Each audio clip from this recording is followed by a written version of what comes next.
Having killed Algalon from literally every perspective, as a tank, a healer, a ranged DPS, and even a melee DPS, with so many different raid comps where we've had to get creative with some kills, I wanted to share a few things that might help you get a kill if you haven't killed it before, or maybe inspire you to kill it slightly differently. It doesn't matter if you've killed Algalon every week since release, I'm sure there might be the odd bit of info in this video that you might not know or haven't yet tried. Firstly, to any of you that are on star duty, which for those of you who just mindlessly smack the boss in the back of the head and don't know what your star killer's actually doing, it's all about timing the star deaths to explode when the raid is stable, or, the most important one, timing the star death so it explodes during a big bang, where the raid then takes no damage at all. You may or may not have seen Newman's kill where their Holy Paladin solo healed 25 man. This was thanks to amazing coordination and near perfect execution of the stars. The weak aura used in that kill, which is public on Wago, and I'll put a link in the description, and honestly, it's amazing. I really couldn't imagine being on star duty on 25 man without this weak aura, because it really does allow you to have more focus on the boss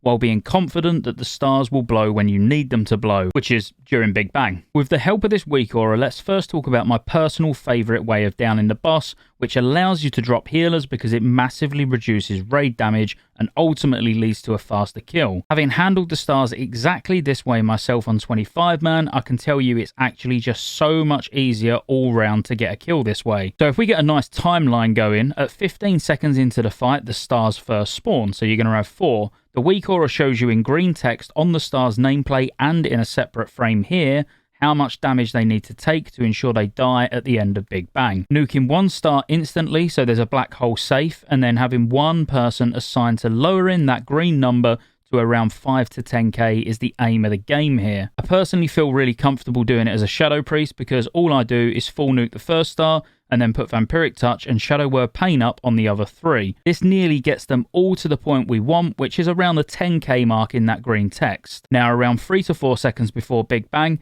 simply Vampiric Touch all 3 and get ready to disperse. If you're like me, you might want to throw the odd Mind Flay in just to even their health out a little bit, but generally one full round of dots and a second Vampiric Touch on each of them before the Big Bang is enough to get them to die perfectly. If you're similarly geared to me on my Shadow Priest, which is around 4.9k gear score, so if you're around that, we'd probably have similar spell power, similar crit, similar haste. So going back to our timeline, we're at the 115 mark and you've got 3 stars alive waiting to explode during the Big Bang, which will be coming up in around 15 seconds. And of course you've got 1 star dead, which was nuked at the start. This means that when they all respawn at 1 minute 15, you're only going to get that 1 star respawn, which was killed at the start. Fast forward 15 seconds to the 130 mark and we got Big Bang. 3 stars are going to blow up during the Big Bang, and now the fun starts. It's a bit of a DPS race, but one that should be comfortably achieved if you're running, let's say, 3 healers, because any more is wasted due to the lack of AoE damage going around. That star that's up can be ignored, it'll die at some point naturally, you'll just need to be ready to use a DSAC or any other raid cooldown that you want assigned. If it doesn't get any cleave or wander into melee, it should die around 70-ish seconds after that Big Bang. The reason I say it's a DPS race is because once that first Big Bang is over, there's no more focusing on stars whatsoever.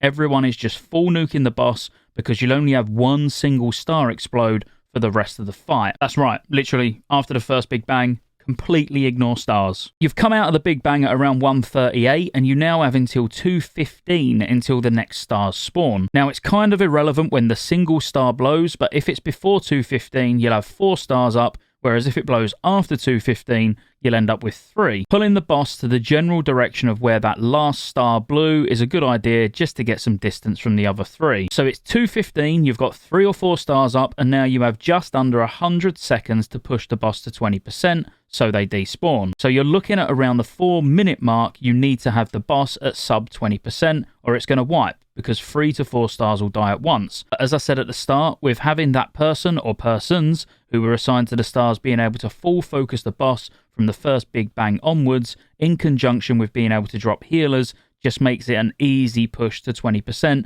in under 4 minutes quite comfortably. This is my preferred method of killing Algalon and can obviously be done this way even easier in 10 man. The only thing you need to watch for is the first Big Bang because you'll only have 1 black hole, so make sure mages are using Nova, Druid's Typhoon, Paladin's Stun, etc, etc, just so no constellations close it.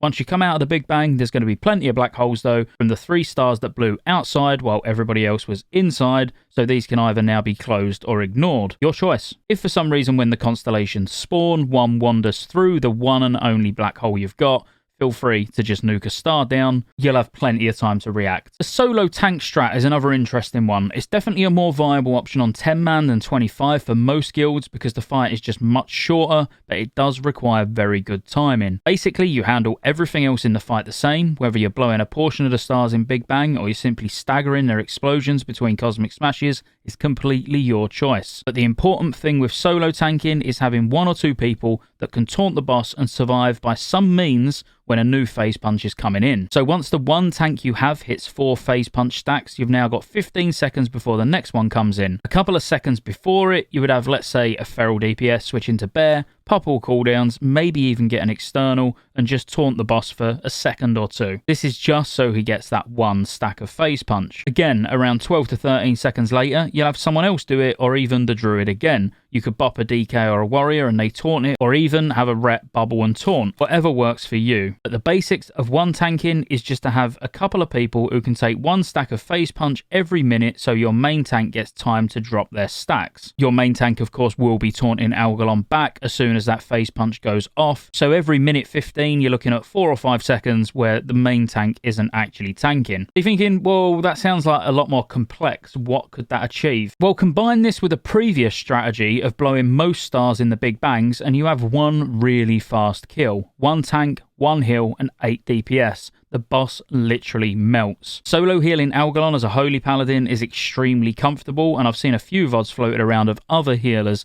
managing to do it as well. So as long as you can keep the tank up and not go for a few minutes, you'll get yourself a fast and easy kill, which requires both coordination and high output from the DPS, but ultimately worth it. I've solo healed Algalon 10, I've not solo healed Algalon 25. The least amount of healers I've done it with at the moment is 3. I think we're going to try 2 next reset, so I'll let you know how that goes. The big thing about Algalon which people fixate on though is taking a Shadow Priest. Does it make it easier? Of course it does, but is it needed? No.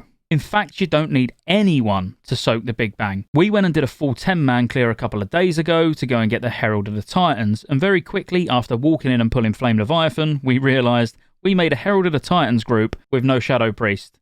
Big foul. Or was it? No, not at all. We still went in and one-shot Algalon with a clever use of the Shaman's Elemental Totem and the good old reliable advanced target dummies from engineering. We knew we'd only get 2 Big Bangs, so only needed to plan for the 2. So for the first Big Bang, we just had the Shaman pop his Fire Ellie about 10 seconds before the Big Bang, so it'd get on the aggro table with Algalon, and we wouldn't need to worry about Big Bang because the Fire Ellie has got it for us. We all run in and the Ellie soaked it. For the second Big Bang, we just had 2 to 3 people all drop a target dummy on their way into the black hole, and that covered that Big Bang. It's important to use more than 1. Preferably you want to drop as many as you can to be extra safe, because if they taunt a constellation, they get 1 shot. So relying on 1 target dummy just isn't good enough. If we was to get a 3rd, you're probably like, well, you're dead. Nope. The Shaman can now use his Earth Ellie. So with 1 Shaman and a couple of engineers, you're covered for at least 3 Big Bangs. In fact, you can cover more than that if you time the totems from the Shaman well, because the Fire Ellie lasts 2 minutes.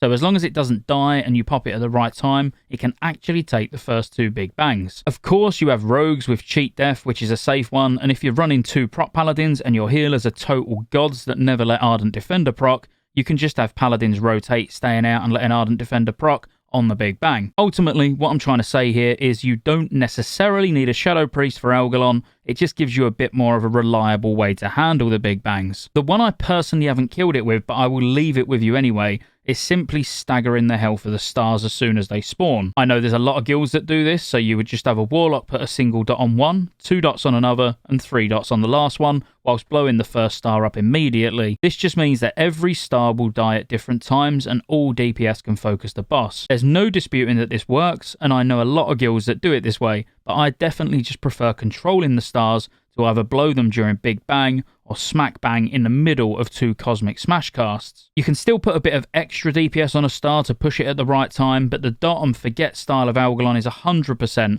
a valid way to get a kill, but sometimes the damage may come when you don't really want it. But with plenty of DSACs, Aura Masteries, or even personal cooldowns being used optimally, still makes this way a worthwhile mention of this video. I hope you enjoyed it. Just a few different ways that you can kill Algalon and how to manage the stars. I know it's not an in-depth guide into all of its abilities and stuff like that, but that's not the point. There's plenty of those out there. This was just to give you maybe a bit of info that you didn't know. Maybe you didn't know that you could use Shaman Elemental Totems and you don't necessarily need a Shadow Priest. Maybe you didn't know about the Newman Weak Aura that they use to get the kill with the solo Paladin healing, which I've been using on my Shadow Priest on NA every single week, and it works absolutely amazingly. I'll put everything that you need in a link in the description below. Like and subscribe, obviously. See you on the next one.